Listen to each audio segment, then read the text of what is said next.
Големата слика е редефинирање на државата, баш така како што кажа пред изборите во декември. Досега се искристализираа 6 точки на тоа редефинирање. 6 јасни точки на редефинирање на државата. Првата и најважна, и она за која што најмногу ги донесува како марионетска власт, е промена на името, на уставното име и на идентитетот на македонскиот народ. Втората точка е овој штетен договор со Бугарија за кој предмалку ви зборував.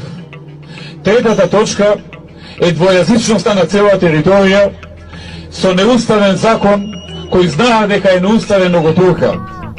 Четвртата точка е намерата да населат огромен број на мигранти од Азија и од Африка во Македонија и да им дадат државјанства за нивно трајно живење тука во Македонија. Па уште си збореле меѓу нив дека ќе ги направиле и нивни гласачи.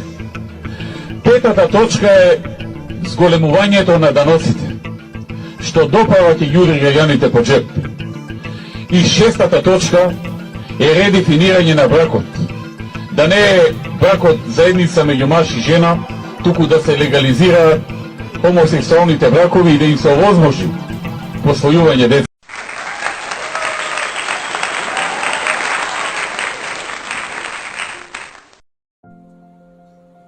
Си бил некој зајак и никој не го е сапел во шумата. По природа бил лажго и подметнувач и не бил многу паметен, но бил итар како лисица.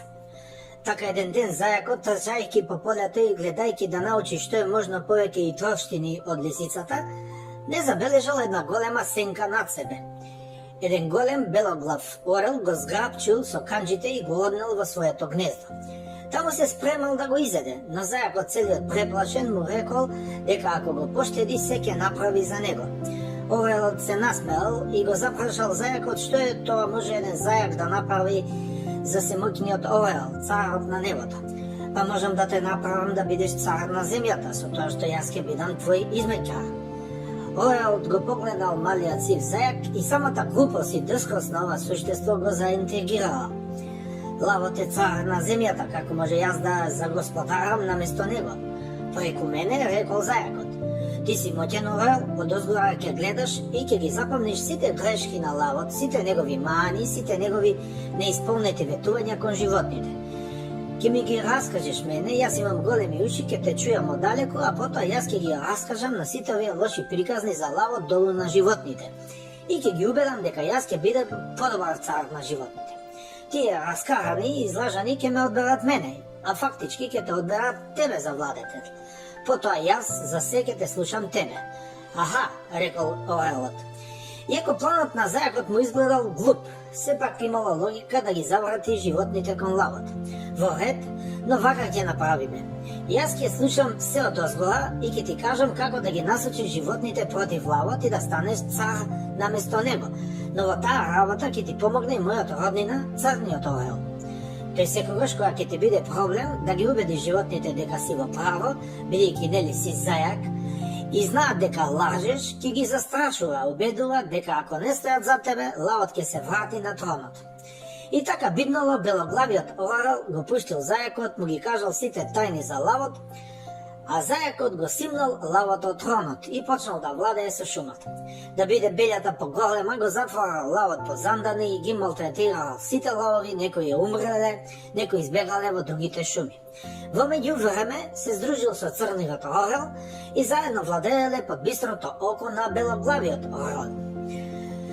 Но зајакот забегал во своето однесување и манипулации, плюс се здружил со хиени, рептили, змии, отровници, лилјаци и сите подмолни животни во шумата за да остане на власт. Во шумата завладеало студенило и животните почнале да ја избегнуваат, нарекувајќи ја ледената северната шума. Зајакот со помош на црниот орел направил пустош во шумата, но сите ги убедувал дека таа е топло и убаво место. Со помош на еден нагизден паун успел на сите животни да им ја одземе храната, живеалиштата, пасиштата. Се здружил и со волците кои му служиле на лавот, но подоцна со паунот и нив успел да ги излаже. Многу животни умреле од болести, многу изгореле кога се запалила шумата неколку пати. Зајакот продолжил да лаже и да одзема од сите животни скрова се. Самиот гол живот им останал. Исто го правил и црниот орел, но за себе. Лавот не спиел, полека околу себе ги собирал сите животни, затоа што тој по раѓање бил заштитник на сите. Дури почнале да му се придружуваат и змии и рептили, на кои не можел да им верува целосно. Белоглавиот орел гледал дозгора што се случува и малку по малку сватил дека наскоро нема да има ни шума, а богами ни животни. Затоа, иако знаел и гледал дека лавот се организира против зајакот, не му пренел ништо. Така зајакот ги изгубил првата битка против лавот и од страв и кукавичлук морал да се повлече. Во неговото повлекување му помогнал црниот орел, кој го заштитил максимално со своите предавници уфрлени кај лавот. Зајакот го заменил еден гиздав египетски безкрзнен мачор, кој дотогаш му служил. Црниот орел видел можност со тоа повторно да владее со шумата, иако бројот на орлите бил за 5 пати помал од бројот на другите животни. Лавот почнал да се организира за последната битка со зајакот, кој се криел во дупката на мачорот. Дури неколку црни орли му се придружиле на лавот, не можејќи повеќе да ја трпат власта на зајакот.